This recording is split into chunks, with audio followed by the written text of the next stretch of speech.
Assalamualaikum warahmatullahi wabarakatuh. Saya Sinta Nuria akan mempresentasikan materi terkait pengukuran kinerja.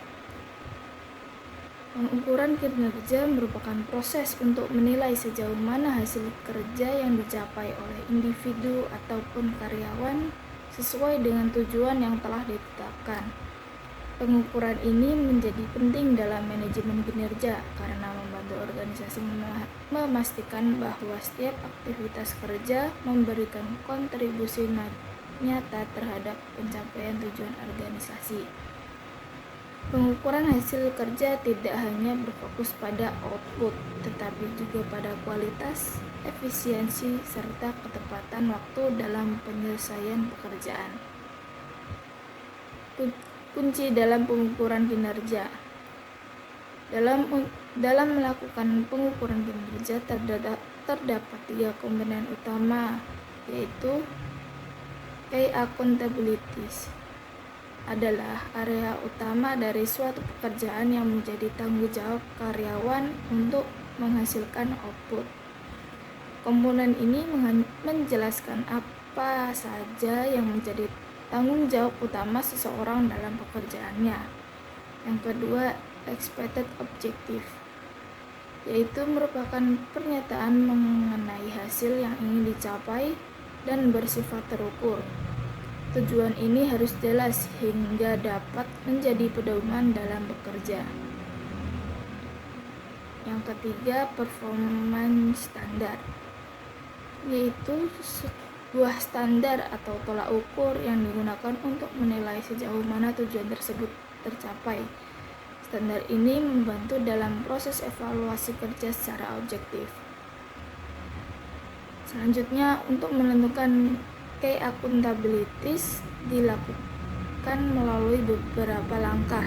Yang pertama, mengumpulkan informasi melalui job deskripsi.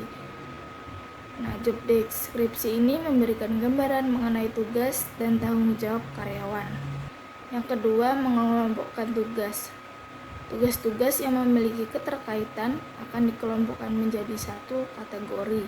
Yang ketiga, menentukan tingkat kepentingan, yaitu penilaian yang dilakukan berdasarkan waktu yang digunakan, dampak pekerjaan, serta konsekuensi apabila terjadi sebuah kesalahan. Kemudian cara menentukan tujuan. Yang pertama, fokus pada hal yang lebih penting. Tujuan itu harus difokuskan pada hal yang lebih penting agar karyawan tidak kehilangan fokus mereka. Yang kedua, memberikan arah yang jelas bagi karyawan. Dengan tujuan yang jelas, karyawan bisa menentukan prioritas strategi dan langkah kerja yang tepat. Yang ketiga, mendukung proses evaluasi dan pemberian reward. Tujuan di sini berperan dalam proses evaluasi dan pemberian reward karena pencapaian suatu tujuan akan menjadi dasar dari pencapaian kinerja. Karakteristik tujuan yang baik. Agar tujuan dapat berfungsi secara optimal, maka harus memenuhi beberapa karakteristik. Yang pertama, tujuan harus dirumuskan secara detail dan tidak ambigu. Tujuan yang jelas itu akan mempermudah karyawan memahami apa yang harus dicapai serta menghindari kesalahpahaman. Yang kedua, tujuan yang baik harus mampu mendorong peningkatan kinerja, namun tetap berada dalam batas kemampuan yang dapat dicapai. Yang ketiga, tujuan sebaiknya ditentukan melalui kesepakatan antara atasan dan karyawan. Yang keempat, setiap tujuan harus memiliki tenggat waktu yang jelas. Batas waktu ini itu membantu karyawan dalam mengatur ritme kerja dan memastikan bahwa pekerjaan selesai tepat waktu. Yang kelima, tujuan harus cukup fleksibel untuk menyesuaikan perubahan kondisi, tapi tetap harus fokus pada hasil utama yang ingin dicapai. Menentukan standar kinerja. Standar kinerja merupakan tolak ukur yang digunakan untuk menilai sejauh mana tujuan tercapai. Standar ini sangat penting karena tanpa ukuran yang jelas, penilaian kinerja akan bersifat subjektif. Terdapat 3 aspek utama dalam standar kinerja. Yang pertama, kualitas. Untuk mengukur seberapa baik pekerjaan yang dilakukan oleh karyawan. Yang kedua, kuantitas.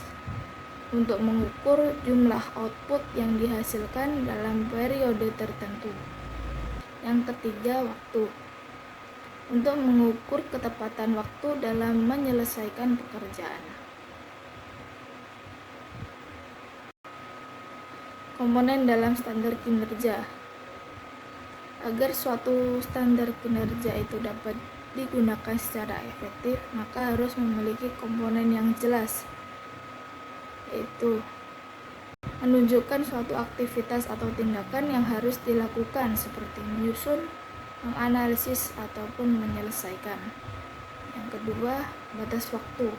Untuk menentukan kapan pekerjaan harus diselesaikan. Tanpa batas waktu, sulit untuk menilai apakah pekerjaan yang dilakukan sudah tepat waktu ataupun tidak.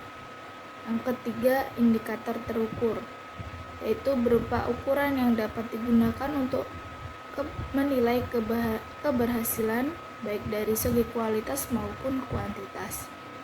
Kemudian karakteristik dari standar kinerja yang baik itu ada 5. Yang pertama, relevan dengan pekerjaan. Jadi standar itu harus sesuai dengan tugas dan tanggung jawab karyawan sehingga benar-benar mencerminkan kinerja yang diharapkan oleh perusahaan. Yang kedua, spesifik dan terukur. Standar harus dirumuskan secara jelas dan dapat diukur sehingga tidak menimbulkan interpretasi yang berbeda. Yang ketiga, praktis dan mudah diterapkan. Standar kinerja itu harus mudah digunakan dalam praktik baik oleh atasan maupun karyawan. Yang keempat, realistis dan dapat dicapai. Standar tidak boleh terlalu tinggi atau terlalu rendah. Standar yang realistis akan meningkatkan motivasi kerja karyawan. Yang kelima, ditinjau secara berkala. Nah, standar kinerja perlu dievaluasi dan diperbarui sesuai dengan perkembangan organisasi dan perubahan lingkungan kinerja. Sekian dari saya, mungkin itu saja yang dapat saya sampaikan. Kurang lebihnya mohon maaf. Assalamualaikum warahmatullahi wabarakatuh.